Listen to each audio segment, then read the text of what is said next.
How's it going today, everyone, and welcome to the channel. Now, today I'd like to talk about the 5 things that I love about my 2016 Challenger Hellcat. Now, number 1 on this list that I love about the Hellcat is this motor.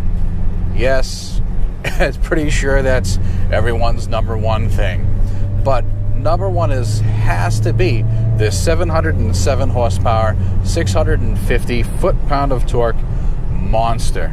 I just love this car. This motor just comes on so powerful, so fast, and it sort of just sneaks up on you. It's so docile when just cruising around. But like that, as soon as you get into it, there's no stopping this. This car just pulls and pulls.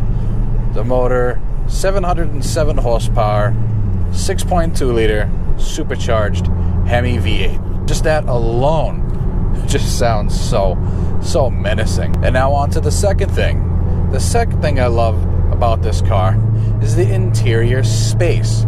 It's incredible. I mean, you look around and it's almost living room-esque. You can't ask for much more out of a 2-door sports car.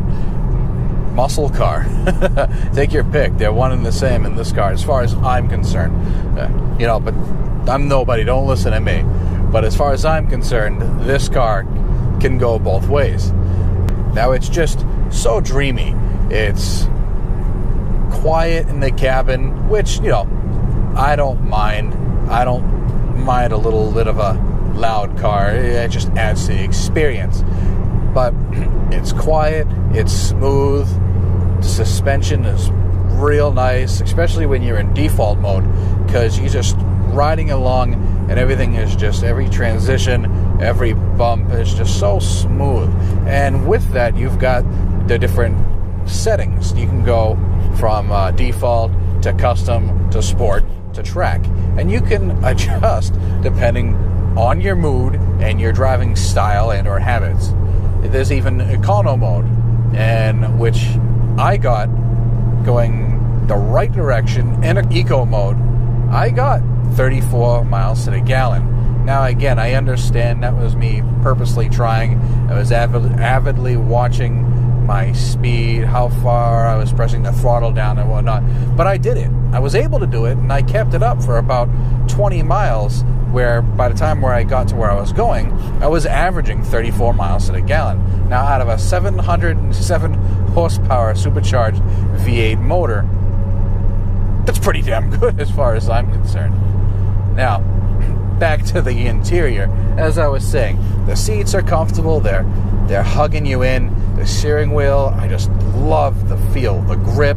It's soft. It's not hard like in some of the other vehicles that I've driven and whatnot. The dashboard is soft. I don't care what people complain about the material on this car, that the dashboard is actually pretty soft. And the look is nice. It competes with, as far as I'm concerned, any high-end German car, import car that I've seen, to be completely honest. I don't really care about all the little knickknacks and doodads some of these other cars come with, but just the look. It's clean and it's mean all at once. And you got plenty of space in the back. And I don't know if you can see in the little mirror, my son's back there. He's a year old. His baby seat sits fine.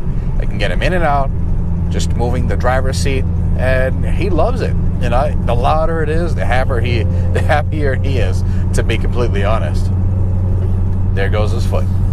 Now, the third thing I love about this car is the audio system. This actually comes with the Harman Kardon audio system. So it's got the 2 8-inch subwoofers. I believe they're 8-inch subwoofers in the trunk.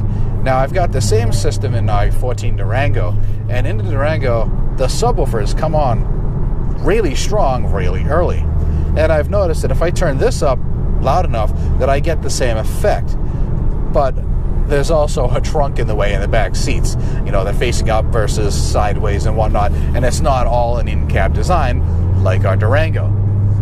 but same system nonetheless. Everything is crisp, clean, it's clear, it doesn't muddle the louder you turn it up. Everything is just so smooth, and it's just like this car. It was well thought out, and it was just done right. This infotainment system is perfect, among the best I've ever seen. And I had the 16 Camaro SS with the Uconnect, not the Uconnect, I'm sorry, with the Chevy MyLink. And don't get me wrong, it wasn't bad. I truly enjoyed it. But I was used to the Dodge Uconnect because we have it in our Durango.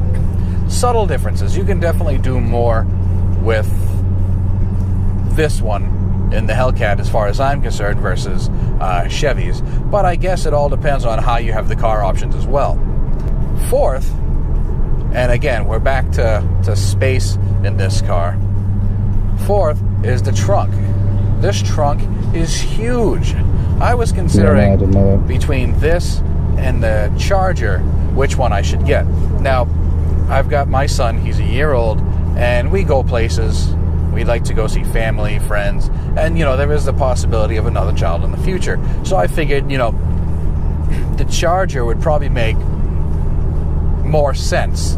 Yes, it would be easier getting him in and out, but I've noticed from the trunk space in this car that it is huge. If you watch the video I did between Camaro and the Challenger, the Challenger has 16.2 cubic feet of space. That is not bad. That is huge. And especially in this segment where you've got like I believe it's the M5, the Mustang, and the Camaro. I'm not exactly sure what the M5 and the Mustang have. I didn't really look it up because I didn't think of it till just now. But I do know that the Camaro only has 9.1 cubic feet of space, which is not great, but it did work. I was able to get various things in there and whatnot, but this works even more. Much better, especially if you want to go for a nice long cruise. You need to take luggage. You're going to go on vacation. Vacationing for 2.25 is easy in this car. Plenty of space, plenty of comfort. With these AC seats, the AC system blows very well in here.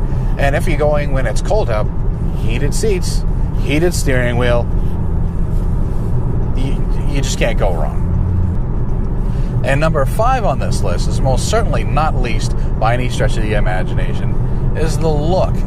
This car looks incredible.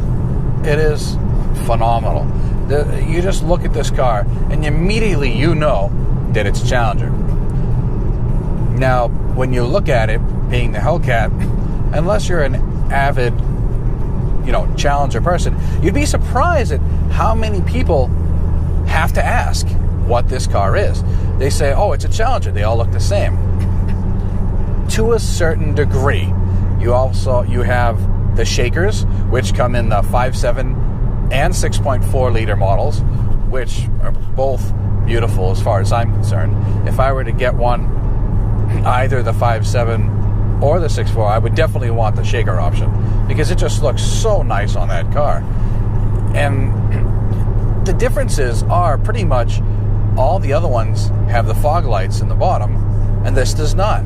This has those nice little air inlets for the cooling system on the front lower fascia of the car. And the front chin spoiler is also the biggest of the group. The SRT 392 obviously being the next biggest.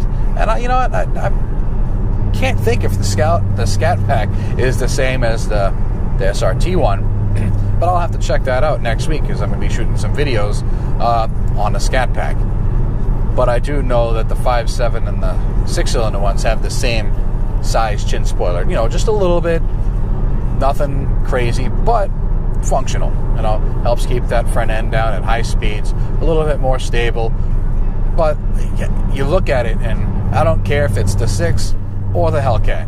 You look at this from any angle, and you know what you're looking at. You're looking at a badass American muscle car / sports car.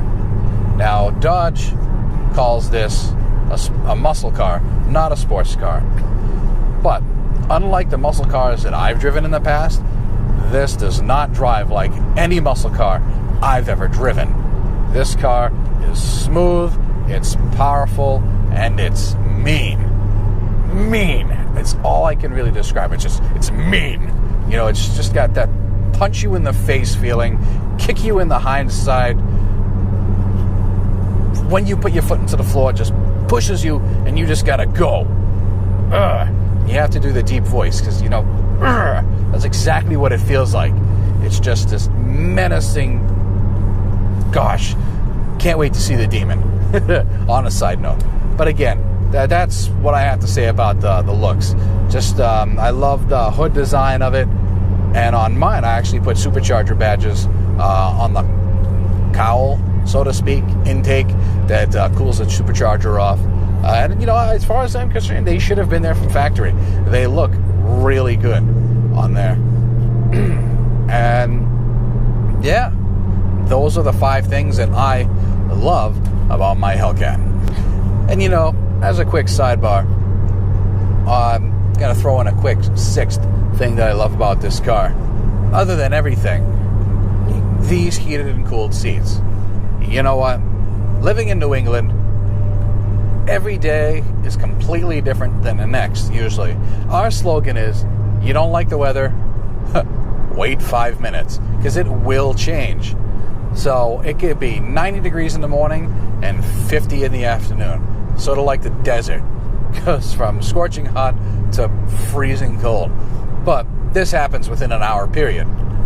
So there have been days where I've used the heated seats and the steering wheel in the morning, and by afternoon I have the cold seats on. Again, great feature. I don't care what part of the country you're in, especially if you work with your hands. If you've worked all day and your hands are sore, just turn on that heated steering wheel, grab a hold, and you're good to go. Well, that's going to be it for this video. Tune in next time when I do 5 things that I dislike about the Hellcat. That'll be coming up shortly. So, as always, be well and stay safe.